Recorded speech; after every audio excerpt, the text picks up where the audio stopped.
Hello student, अब हम पहुंच चुके हैं the part 15 of the general entry champion series. ये 24 वीडियो की सीरीज आपको जनरल एंट्री में चैंपियन बना देगी। और आज के लेक्चर में हम जानेंगे the general entry of the carriage and other charges. ये क्या होते हैं, चलो देखते हैं। पहली बात तो ये बता दो, ये कैरेज होते क्या हैं। देखो कैरेज का होता है, मतलब होता है, सपोज करो कि मैं ये पेन बनाता हूं। अब पेन बनाने के लिए मुझे इंक चाहिए। इंक, मैं जयपुर में रहता हूं, मैंने इंक खरीदी मुंबई से। अब मुंबई में 1 लाख रुपए की मैंने इंक खरीदी। अब एक बात बताओ, 1 लाख रुपए की मैंने इंक खरीदी तो मुंबई से जयपुर क्या वो उड़ के आ जाएगी, अपना आप इंक आ जाएगी? नहीं, या तो वो ट्रक में आएगी, या फिर वो ट्रेन में आएगी, या फिर वो फ्लाइट में आएगी। बट किसी से भी आए मुझे पे तो करना पड़ेगा ना ट्रांसपोर्टेशन चार्जेस। ट्रक वाले में आई तो लेट सपोज 5,000 रुपये मुझे उसको पे करने पड़ेंगे। फ्लाइट से आई तो 20,000 रुपये पे करने पड़ेंगे। मतलब दोनों केस के अंदर मुझे पे तो करना पड़ेगा ना कैरेज, उसको मैं बोलता हूं कैरेज। द ट्रांसपोर्टेशन खर्चा, जो यहां से सामान यहां से यहां लाने का जो खर्चा होता है, ट्रक का, ऑटो का, ट्रेन का, फ्लाइट का, उसको मैं बोलता हूं द कैरेज एक्सपेंडिचर। तो कैरेज एक्सपेंडिचर दो चीजों में इंक्लूड हो सकते हैं। अगर मैंने गुड्स खरीदा तो, और अगर मैंने गुड्स की जगह कुछ और खरीदा तो मतलब गुड्स क्या होते हैं, भूल गए क्या? नीचे लिंक दिया हुआ है, पढ़ लो, सब दिया हुआ है डिस्क्रिप्शन पे लिंक। गुड्स वो होते हैं, फटाफट बता देता हूं, जो मेरी बिजनेस का फाइनल प्रोडक्ट का पार्ट होते हैं। तो अगर मैं पेन बनाता हूं तो पेन के लिए मेरा प्लास्टिक मेरा गुड्स है, इंक मेरा गुड्स है, निप मेरा गुड्स है। बट पेन बनाने के लिए मैंने मशीनरी खरीदी, वो मेरा गुड्स नहीं है, बिकॉज वो मशीनरी पेन के अंदर नहीं है। गुड्स क्या है? पेन, प्लास्टिक, निप, जो इसके अंदर है वो गुड्स है, और पेन भी मेरा गुड्स है। बट मशीन, फर्नीचर, व्हीकल, ये हेल्प करता है पेन बनाने में, बट गुड्स नहीं है। ध्यान समझ में आया? तो अगर मैं कैरेज गुड्स के लिए पे कर रहा हूं, ऑलवेज रिमेंबर गुड्स के लिए पे कर रहा हूं, तो कैरेज में सेपरेटली शो करूंगा, अलग से शो करूंगा। फॉर एग्जाम्पल से बताओ, चलो मैं आपको बताता हूं। मैंने एक गुड्स परचेज किया 20,000 का कैश में, और मैंने 500 रुपए कैरेज पे किए। गुड्स खरीदा, लिखा है क्वेश्चन में गुड्स, 20,000 रुपए का कैश में, और मैंने जो ट्रांसपोर्टेशन खर्चा है वो पे किया, कितने रुपए? 500 रुपए। चलो एंट्री करके बताओ। देखो सिंपल सी बात है। देखो मुझे एक बात बताओ, मैंने परचेज किया, हाँ सर मैंने परचेज किया। परचेज कितने का किया? 20,000 का। अच्छा, कैरेज कितना पे किया? कैरेज पे किया 500 रुपए। तो कैरेज एक्सपेंडिचर मैंने 500 रुपए पे किया। मेरे यहां से भाई साहब कैश कितना गया? तो कैश गया 20,500 रुपए। 20,000 रुपए मेरा गुड्स खरीदा, 500 का मैंने भाड़ा दिया, 20,500 रुपए। अब एंट्री करो। यहाँ पे परचेज क्या होता है? मेरा खर्चा क्या होता है? हमेशा डेबिट होता है। कैरेज क्या होता है? पर ये भी मेरा खर्चा है, खर्चा हमेशा क्या होता है? डेबिट होता है। कैश है मेरा एसेट कम हो रहा है तो क्रेडिट होगा। सिंपल सी बात है ना, कैश जा रहा है तो मेरा क्रेडिट होगा। बट यहां पे मैं कैरेज एक्सपेंस सेपरेटली दिखा रहा हूं, तो मैं एंट्री क्या करूंगा? मैं एंट्री करूंगा परचेज अकाउंट डेबिट। मैं एंट्री करूंगा परचेज अकाउंट डेबिट 20,000 रुपये। कैरेज को मैं अलग से दिखाऊंगा, कैरेज एक्सपेंस डेबिट 500 रुपये, और मेरे यहां से कैश गया 20,500 रुपये। क्लियर है? समझ में आया? तो मैं इसको सेपरेटली दिखाऊंगा, इसके साथ परचेज के साथ क्लब नहीं करूंगा। अगर मैं गुड्स खरीदता हूं तो, अगर मैं गुड्स खरीदूंगा तो सेपरेट एंट्री होगी। आपने कंबाइन एंट्री भी कर ली, कोई प्रॉब्लम नहीं है, बट ये परचेज में ऐड नहीं होगा। Purchase will be recorded at purchase price, carriage को सेपरेटली रिकॉर्ड करूंगा। रीजन ये है क्योंकि मुझे मालूम होना चाहिए मैं कितना भाड़ा इंकर कर रहा हूं सामान लाने जाने में। क्लियर है? चलो, अगर मैंने एसेट्स के लिए खरीदा तो वो एसेट्स में कंबाइन हो जाएगा। एग्जांपल देता फिर समझ में आएगा। मैंने एक फर्नीचर खरीदा। क्या फर्नीचर मेरा गुड्स है? नहीं सर, मेरा गुड्स नहीं है, क्वेश्चन में कहीं लिखा हुआ नहीं है। तो मैंने फर्नीचर खरीदा, हाँ फर्नीचर खरीदा, हाँ। अब एक बात बताओ, मेरे यहाँ से कैश गया, पर सर फर्नीचर आपने 10,000 का लिया और आपकी दुकान या फैक्ट्री में लाने का खर्चा 200 रुपये। यहाँ पे वही कंसेप्ट बता रहा हूं। अगर मैं कोई एसेट खरीदता हूं, गुड्स नहीं है, ये गुड्स नहीं है, ये क्लियर है? हाँ, अगर मैं कोई एसेट खरीदता हूं तो कैरेज इसके अंदर ही ऐड कर लो, एफेट में ही ऐड कर लो। एफेट गुड्स कितने का लिया मैंने, 10,000 का, सॉरी फर्नीचर कितने का लिया, 10,000 का, 10,000 प्लस कैरेज 200 रुपये, तो फर्नीचर 10,200 का दिखेगा। है अलग से नहीं दिखाएंगे, नहीं। अगर आप एसेट खरीद रहे हो, गुड्स नहीं खरीद रहे हो, तो आप एसेट में ही कंबाइन कर लो। आपका कैश गया 10,200 रुपये। क्लियर है नहीं क्लियर है? एसेट खरीदोगे तो एसेट में ही ऐड करना है, अलग से कैरेज नहीं दिखाना है आपको। आपने एसी खरीदा 40 का, ट्रांसपोर्टेशन लगा 5,000, 45,000 का एसी खरीदा आपने, तो आपका फर्नीचर खरीद कितनी की है, 10,200 की। तो इसको मैं क्या करूँगा, मेरा एसेट है, और जब मेरा एसेट मैं खरीद रहा हूँ तो ये डेबिट होगा।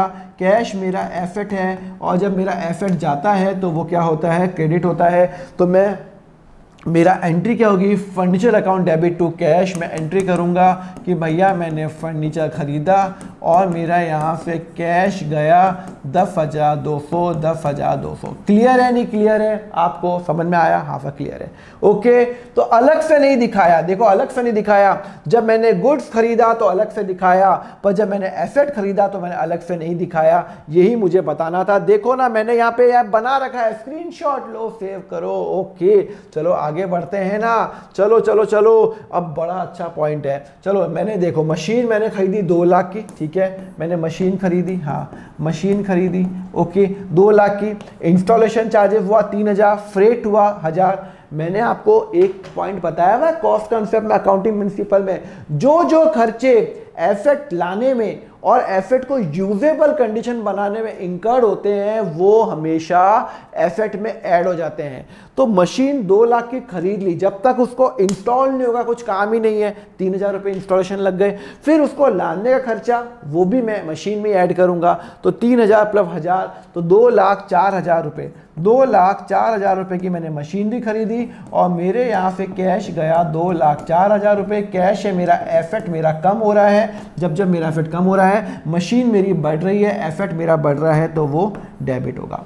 सर आपने ऐड क्यों कर लिया? क्योंकि आपको बता चुका हूं, कॉस्ट कंसेप्ट बोलता है जो जो खर्चे इंकर्ड हो गए to bring the asset into the usable condition, 2 lakh plus 3 plus 1,000, वो आपका कैपिटल एक्सपेंडिचर होता है, और वो आपको उसमें ऐड कर लेते हैं। तो machine account debit to cash, यहां पे आप करोगे मशीन टू कैश 2,04,000 रुपये, 2,04,000 रुपये। ओके 14 मई को मैंने एंट्री कर ली। क्लियर है नहीं क्लियर है? समझ में आ गया आपको? तो जो खर्चे आप इंकर्ड करोगे लाने का, वो इसी के अंदर ऐड होगा। ओके समझ में आ गया सर, मजा आ गया। चलो आगे बढ़ते हैं। Broad share of 10 share of Reliance Limited 100,000 पर शेयर, मैंने ब्रोकरेज पे की 2%। मैंने एक शेयर परचेज किया, तो शेयर आता है मेरा इन्वेस्टमेंट के अंदर, और हमेशा शेयर का जो पेमेंट होता है वो बैंक के थ्रू जाता है। ओके, इन्वेस्टमेंट कितने का किया? एक शेयर 10 शेयर लिए, एक शेयर 1,000 रुपये का है, तो 10,000 रुपये का, 1,000 रुपये का एक शेयर है, 10 शेयर लिए, 10,000 रुपये। 1 मिनट, मैंने ब्रोकरेज कितनी पे की? 2%। कितनी पे की?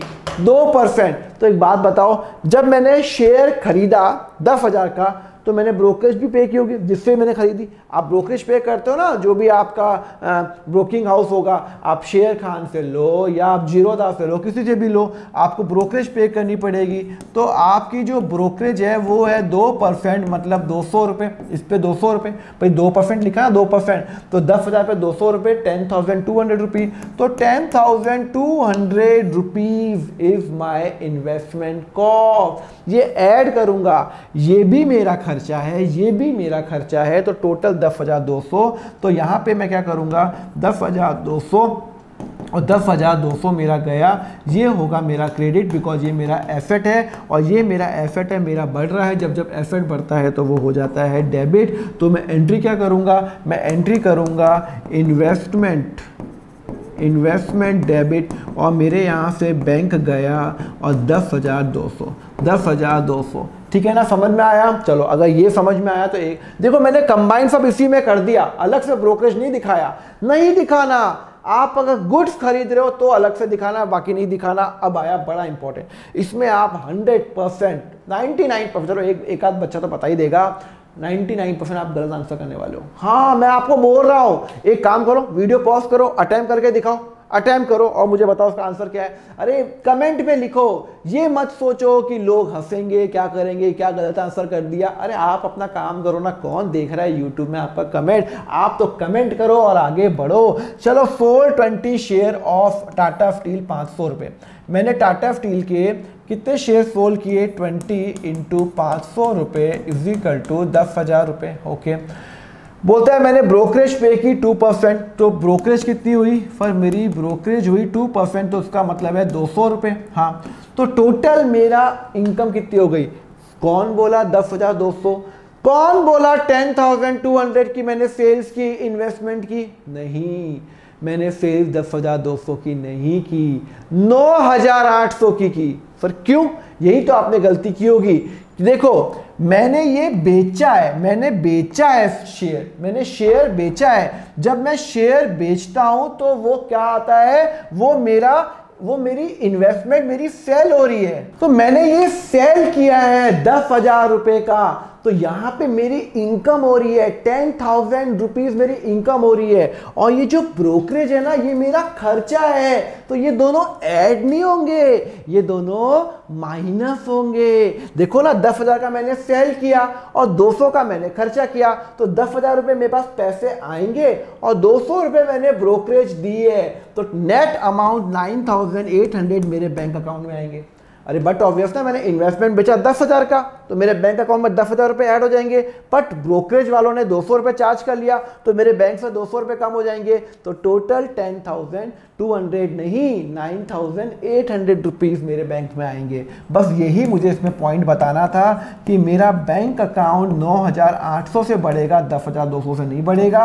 और जो मेरा इन्वेस्टमेंट है ना, वो 9,800 से मेरा कम होगा। तो इन्वेस्टमेंट है मेरा एसेट, और जैसे ही मेरा एसेट मेरा मैं इसको बेच रहा हूँ ना, तो क्रेडिट हो जाएगा। और बैंक है मेरा एसेट बढ़ रहा है, तो वो हो जाएगा आपका डेबिट हो जाएगा। क्लियर है? तो मैं एंट्री क्या करूँगा, एंट्री करूँगा भाई साहब bank account debit to investment, और आप ध्यान रखना ये अमाउंट 9,800 का। 99% बच्चे ये गलती करते हैं इस क्वेश्चन के अंदर, 10,200 रुपये कर देते हैं, 9,800 होगा।